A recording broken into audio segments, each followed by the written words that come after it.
Bom dia, gente. Eu quero continuar aqui, assim, para desfazer, refutar muitos argumentos que os cristãos sempre insistem em usar, né?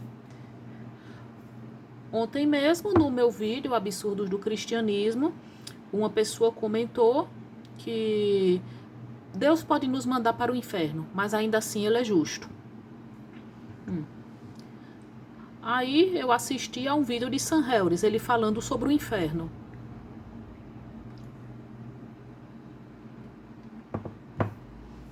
Aí vamos pensar bem, que Sam Harris, né, quando ele fez um debate comentando, né, sobre as ideias de William Lane Craig, que é um apologista americano cristão. Aí isso me fez começar a pensar. O comentário desse homem que comentou meu vídeo, quer dizer, homem ou mulher, não sei. Aí ele diz bem assim: Deus pode nos mandar para o inferno e ainda assim ele é justo. Aí eu pensei em países de maioria de população não cristã. Japão, China, Índia, qualquer país de maioria muçulmana, né, como o Paquistão. Aí vamos pensar bem. Digamos que nesse momento em que eu estou fazendo este vídeo, ocorra um terremoto lá no Japão. E que, dependendo da intensidade do terremoto, muitas pessoas morram. Muitas mesmo. E com certeza entre esses mortos haverá crianças. Embora haja igrejas no Japão, a grande maioria da população é shintoísta ou budista. A religião oficial lá é o shintoísmo, embora o ateísmo tenha crescido lá ultimamente, né? O cristianismo não é uma religião predominante no Japão. Então, vão morrer muitas crianças nesse terremoto. Crianças que, digamos, que ou sejam budistas, ou shintoístas, ou simplesmente não tenham nenhuma crença religiosa. Pela lógica de alguém como William Lane Craig, ou pela lógica, então, assim, de muito cristão, né? Que diz que quem não aceitar Jesus como o caminho, a verdade e a vida não será salvo. Se for por essa lógica, essas crianças irão para o inferno. Elas irão para o inferno simplesmente porque, devido a questões geográficas e culturais, não reconheceram Jesus Cristo como o caminho, a verdade e a vida. Do mesmo jeito, digamos que ocorra uma tragédia lá na Índia. Na Índia, que é politeísta, que muita gente adora deuses como Ganesha, Shiva, Vishnu. Eu gosto muito de mitologia hindu, né? Que há também Hanuman, o deus macaco, Lakshmi, Kali, Durga, né? Aí, ocorra, uma tragédia monumental na Índia. Algum desastre natural ou algum acidente. Aí morram várias crianças. Pela lógica de muitos desses cristãos, essas crianças irão para o inferno. Porque não adoravam ao Deus bíblico. Simplesmente por isso. Aí imagine uma criança japonesa morrendo num terremoto, uma criança estudiosa, que não dava trabalho aos pais, uma criança bem comportada, vai para o inferno. Aí pensando no que diz Sam Harris, já um assassino serial, se ele reconhecer Jesus no corredor da morte, ele, após uma última refeição de frango frito e de receber a injeção letal, ele ainda terá uma chance de conseguir o perdão e a salvação. Que eu mesma já fiz várias vezes esse contraponto, não foi? Não, mas não usando a questão de pessoas que que adoravam a outros deuses, mas a questão do suicida. A questão do suicida, né? Um assassino serial, se ele se arrepender antes de morrer, ele ainda terá a chance de conseguir o perdão. Mas o suicida, simplesmente por ter feito mal a si mesmo, vai para o inferno. E muita gente me disse, mas suicídio é assassinato, é uma ofensa grave contra Deus. Mas é como eu mesma já disse, a pessoa que chega, como eu mesma já disse, e motivada pelo fato de eu já ter perdido pessoas que eu gostava para o suicídio. A pessoa que comete suicídio não está no pleno gozo das suas faculdades mentais. Mas ela vai para o inferno. Então, se Hitler tivesse se arrependido antes de morrer, digamos, se ele não tivesse se suicidado, mas tivesse sido capturado, preso, tivesse recebido o julgamento de Nuremberg, tivesse sido enforcado, mas tivesse se arrependido antes de morrer, teria sido perdoado. Que eu mesma uma vez eu respondi a Elisandro, né, meu amigo Elisandro, do canal Viva a Ciência e a Razão, eu disse, no final, é como se um suicida fosse pior do que um genocida.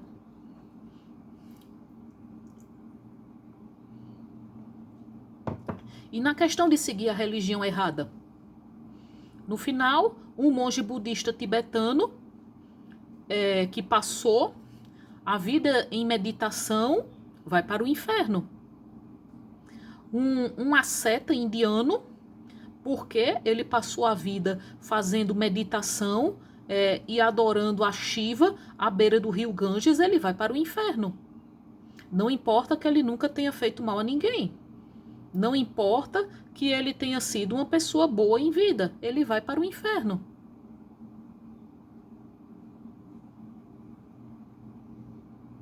Não é? Vai para o inferno. Outras coisas assim que a gente pode refutar é aquela história de que dizem que quando a gente não consegue algo que a gente pede em oração é porque não era a vontade de Deus. Eu já ouvi muito isso, tanto da parte de católico, quanto da parte de evangélico, quanto da parte de uma conhecida minha, testemunha de Jeová. Deus só nos atende se for da vontade dele. Mas está escrito na própria Bíblia, em Mateus 21, 22. Tudo que pedires ao Pai em meu nome, crendo, recebereis. Tudo é tudo. Não está escrito na Bíblia, meus amigos, que Deus só vai nos atender se for da vontade dele. Está escrito na Bíblia que tudo o que nós pedirmos, nós receberemos, se pedirmos com fé e em nome de Jesus. Tudo é tudo.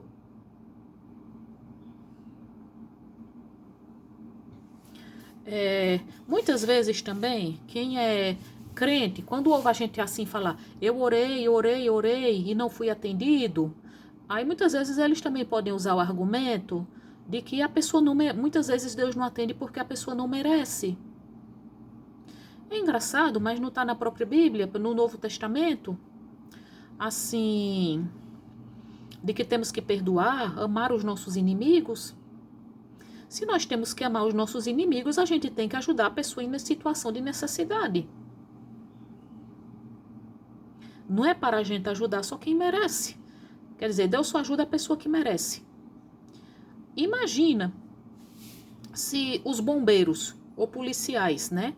Porque pelo trabalho deles, eles têm que ajudar pessoas em situação de necessidade. Imaginemos bombeiros, como numa situação da tragédia do Rio Grande do Sul. Imaginemos um bombeiro se recusando a ajudar uma pessoa porque essa pessoa é ruim. Dizendo, eu não vou ajudar essa pessoa porque ela não merece. O trabalho do bombeiro é ajudar qualquer pessoa. Ele não pode ajudar só quem merece. Então a gente poderia... Aí imagine, Deus só ajuda quem merece, né? Agora um policial ou um bombeiro, legalmente, ele tem que ajudar quem precisa. Ele tem que ajudar a pessoa que precisa. E eu até digo, né? A gente não pode querer só ajudar quem merece, não. Se a gente só fosse ser bom com quem merece, esse mundo seria um caos, seria um inferno. Se a gente só fosse bom com quem merece. Imagine, em tragédias como a do Rio Grande do Sul, você chegar e ficar se perguntando quem merece ser ajudado. Não é verdade?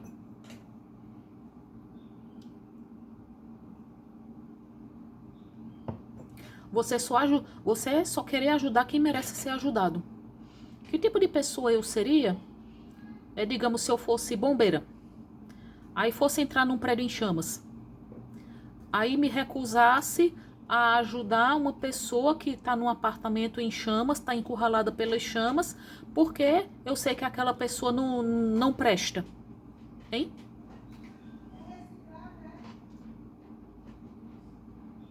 Imagina. Peraí. Espera um pouquinho, viu?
Pronto.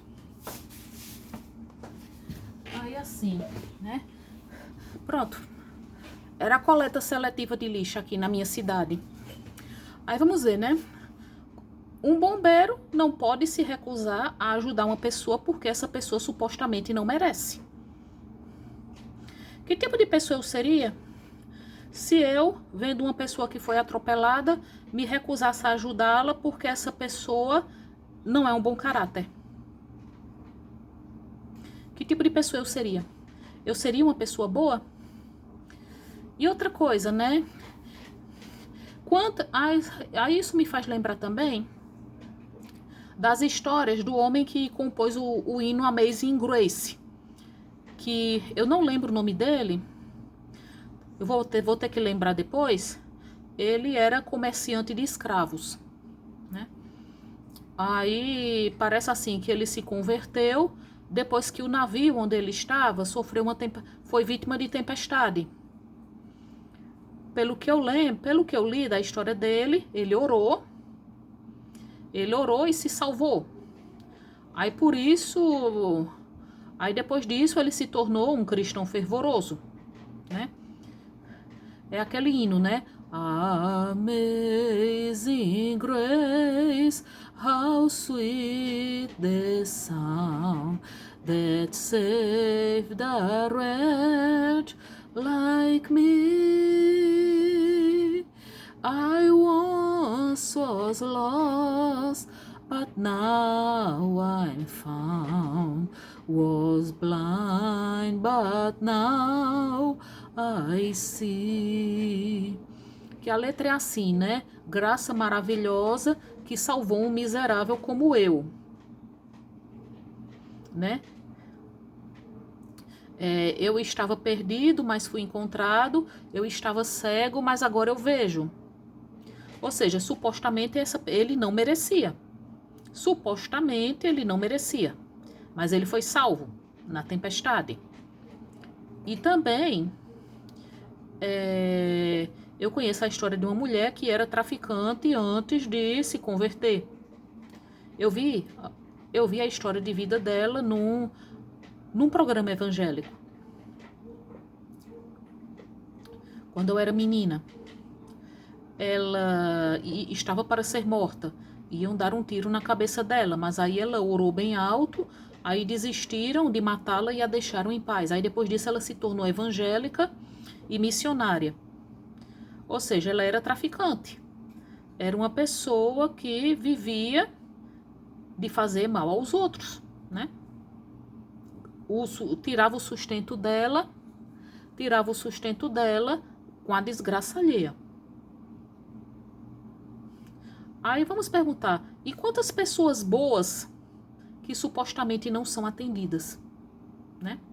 A gente pode dizer que Deus não atendeu porque elas não mereciam? Vamos pensar bem nisso?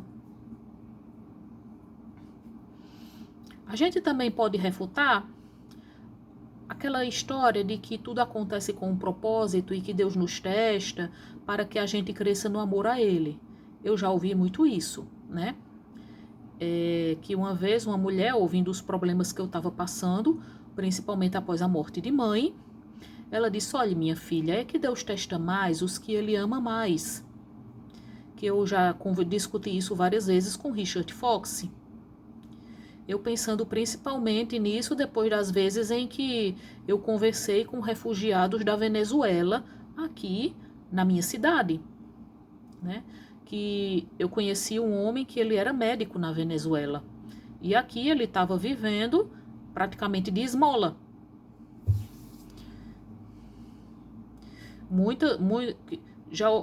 Eu já dei esmolas para alguns desses refugiados venezuelanos que fugiram de lá. Aí eu pensando, então quer dizer que Deus ama muito, né? Esses refugiados venezuelanos, as crianças morrendo de fome na África, Deus ama muito as crianças que vivem em zona de guerra em Israel, Palestina. Essa é a maneira que ele tem de demonstrar o amor por essas pessoas, fazendo essas pessoas sofrerem bem muito.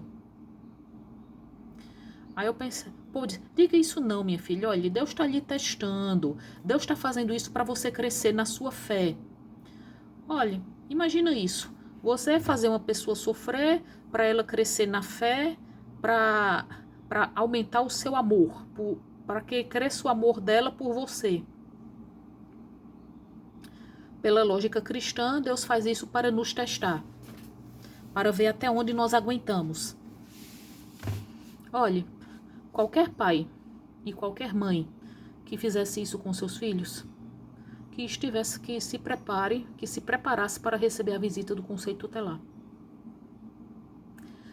O André, do blog André.ceticismo, quando uma mulher tentou refutá-lo, dizendo que muito do que nós passamos é Deus que nos submete com um propósito maior, ele disse, olha, se eu fizesse com minha filha isso que Deus faz com os seus seguidores, eu já teria sido preso, se eu fizesse isso com minha filha. Um pai humano, uma mãe, assim, tem defeitos, vai cometer erros na criação dos filhos, mas se tiver amor pelos seus filhos, não vai submetê-los a um sofrimento desnecessário, minha gente, não vai. Pais humanos, que com todos os seus defeitos amam de verdade seus filhos, não irão fazer com que eles sofram desnecessariamente. A verdade é que grande parte do nosso sofrimento que ocorre nessa vida, digamos assim, há aqueles que podem ocorrer por erro nosso, né? Por erro nosso, responsabilidade nossa.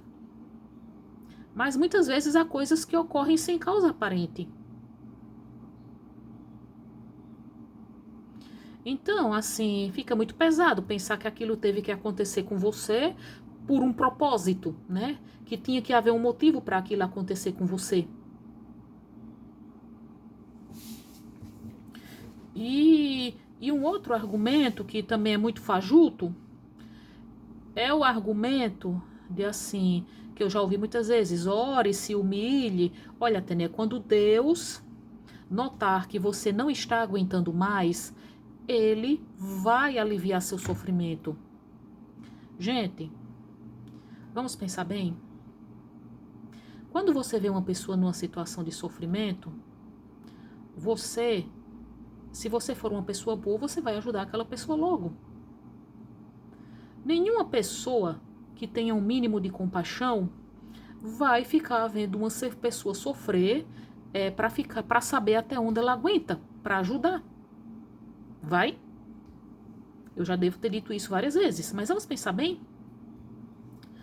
Se eu tô vendo uma pessoa numa situação de sofrimento e tenho poder e posso resolver ou pelo menos aliviar um pouco a situação dela, eu vou ajudar logo.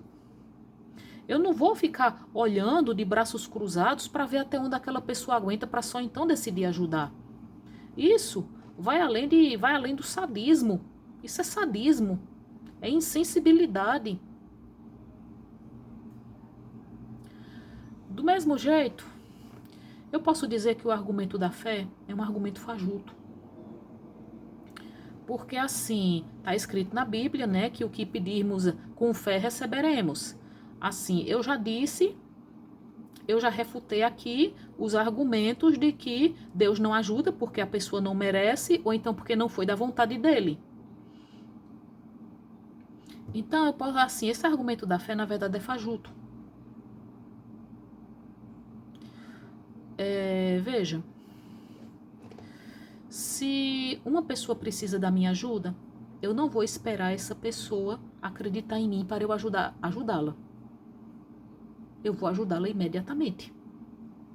Também não vou ficar parada esperando para só ajudá-la no tempo que eu acho que é o tempo certo de ajudar, né? Já que o povo usa muito esse argumento de tempo de Deus, de que Deus no tempo certo vai agir, que é um argumento que eu já refutei, né? Para mostrar o quanto ele é fajuto. Eu não vou esperar uma pessoa acreditar em mim para eu ajudá-la. Não vou. E outra coisa, veja, a fé sozinha não faz nada. Você pode orar para Deus com toda a sua fé para se curar de uma doença grave. Mas esse Deus nunca age sozinho. Ele depende de que você vá a um médico. Você tem que ir a um médico, né? Você tem que ir a um médico e fazer seu tratamento, tomar seus remédios, seguir as recomendações médicas. Sua fé sozinha não vai curar você de uma doença grave, né? Deus nunca age sozinho. Ele sempre precisa que você tome primeiro a iniciativa. Ore e peça a Deus um emprego. Se você não tomar primeiro a iniciativa de ir atrás de um emprego, entregar currículo nos cantos, ir para entrevistas de emprego, Deus sozinho não vai fazer alguém lhe contratar. Não é? O povo fala de fé. Eu já li muitas histórias que falam do quanto a fé é uma coisa maravilhosa. Eu me lembro que eu li uma vez um livro chamado Nutrição Orientada, que eu acho que o autor do livro era adventista de sétimo dia. Que ele fala que parece que ele estava num país que estava numa situação difícil, né, guerra. Pelo tempo, esse autor deve ter morrido há muito tempo. Ele falando de uma situação difícil. A mãe dele, que ele nunca tinha visto orar, ele disse que a mãe dele se ajoelhou e orou. E entrou dinheiro voando pela janela. Aí eu penso, se assim fosse, né? Seria tão bom, não seria? Eu não teria, ano passado, tido que chegar ao ponto de fazer vaquinha na internet para poder pagar minhas contas, já que todo mês meu saldo estava dando negativo. Muita gente, se assim fosse, bastaria eu ter orado que eu teria conseguido de imediato um marido, né?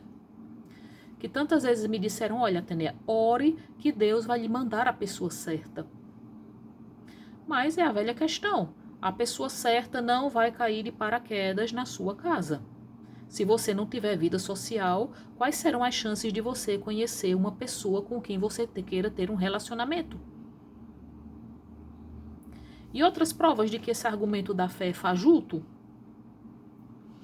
Embora muita gente, principalmente muitos assim católicos e evangélicos, quando falem que ainda ocorrem milagres como os ocorridos na Bíblia, a gente, por exemplo, não vê ninguém usando a oração curar uma pessoa com uma doença degenerativa, né?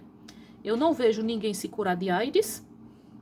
A gente não vê, embora haja igrejas evangélicas que dizem que conseguem curar uma pessoa da AIDS, eu não vejo ninguém se curar de esclerose múltipla, esclerose lateral amiotrófica, né? Eu não vejo ninguém se curar de síndrome de Down, ou de retardo mental, ou de mal de Alzheimer, mal de Parkinson. A gente não vai ver renascer um membro amputado. A gente não vai ver, digamos, se você estiver com dificuldades econômicas, você pode orar, mas não vai entrar dinheiro voando pela janela. Eu não vi nenhum pastor ou padre, na época da pandemia, indo para esses hospitais para orar pelos doentes, né? Era aquela história, se tiveres fé do tamanho de um grão de mostarda. Mas a fé sozinha não faz nada. A fé sozinha não faz nada, não resolve os nossos problemas. Infelizmente. Você pode orar a Deus para se curar de uma doença, mas esse Deus depende que você vá a um médico para lhe curar. Esse Deus depende que você vá atrás de emprego, para ele lhe dar um emprego. É um monte de gente que você compra um carro e diz, foi Deus que me deu. Mas a pessoa chegou, trabalhou, economizou para poder comprar o carro. Um carro que às vezes ela compra na prestação. A pessoa diz, e ainda ocorrem milagres como o da Bíblia. Olha, há vários milagres como as aparições de Nossa Senhora, o Santo Sudário, os estigmas. Mas cadê que a gente vê alguém ressuscitando um morto, minha gente? E o que a gente vê na prática? A gente vê pessoas ajudando pessoas. Digamos, uma pessoa está para se matar, para saltar de um prédio, aí outra pessoa vai lá, conversa com ela e convence. E consegue convencê-la a desistir de se matar. Mas o que? A gente não vê um anjo descendo do céu para salvar a pessoa. Ou então chegam os bombeiros e conseguem segurar a pessoa para a pessoa não se matar. Você, assim, eu acho admirável os trabalhos de pessoas que vão assim para a África, ajudar quem tem fome, quem está em situação de guerra, os médicos sem fronteiras. Mas cadê? Eu já, assim, uma vez passou aqui um pastor, um missionário, que ele ajuda moradores de rua. Ele recolhe alimento para fazer sopão comunitário. Isso é admirável. Mas, Deus não faz chover alimento do céu, né? Assim como ele fazia chover maná para alimentar os hebreus que tinham sido libertados da escravidão no Egito. Ele depende que pessoas de boa vontade se deem ao trabalho de juntar comida para alimentar os moradores de rua. Ele depende que pessoas de boa vontade vão trabalhar em lugares como a África para ajudar, para prestar assistência médica e alimentar crianças que estão com fome lá. Não é? Do mesmo jeito, Deus não abriu os portões dos campos de concentração para salvar os judeus durante a época do regime nazista. Por isso é emblemática aquela frase, né? Escrita nas paredes de um campo de concentração. Se existir um Deus, ele terá que implorar o meu perdão.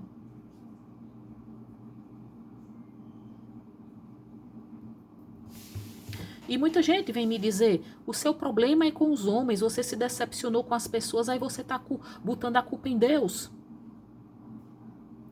Olha, eu admito sim que muita gente, aí quando fala, as pessoas, você se decepcionou com as igrejas, essas igrejas nem sempre, né, falam em nome de Deus, essas igrejas nem sempre pregam as coisas certas. Olha, mas gente, pessoalmente, eu orava sim, eu pedia sabedoria a Deus. Por exemplo, quando minha mãe dizia para eu não ir atrás de emprego, que ela dizia que era para eu continuar só estudando, que Deus tinha coisa melhor para mim, eu orava a ele, eu perguntava, meu Deus, me dê um sinal, diga o que eu tenho que fazer, se eu devo ou não seguir o conselho dela. Ele nunca me deu sinal nenhum.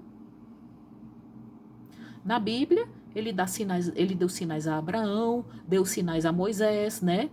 Mandou um anjo avisar São José para fugir para o Egito. Mas cadê? Ele não me deu nenhum sinal. O povo diz, ore com fé, né? Na Bíblia, Deus deu sabedoria a Salomão, mas ele não poderia ter dito a mim. Ele poderia ter me mandado um sinal, poderia ter dito, minha filha, vá atrás de emprego. Vá atrás de emprego. Não ouça o que estão lhe dizendo, não. Ele não poderia ter dito? Isso teria me poupado, inclusive, de fazer um segundo curso que eu não gostava. Vamos pensar bem nisso? Bom dia a todos.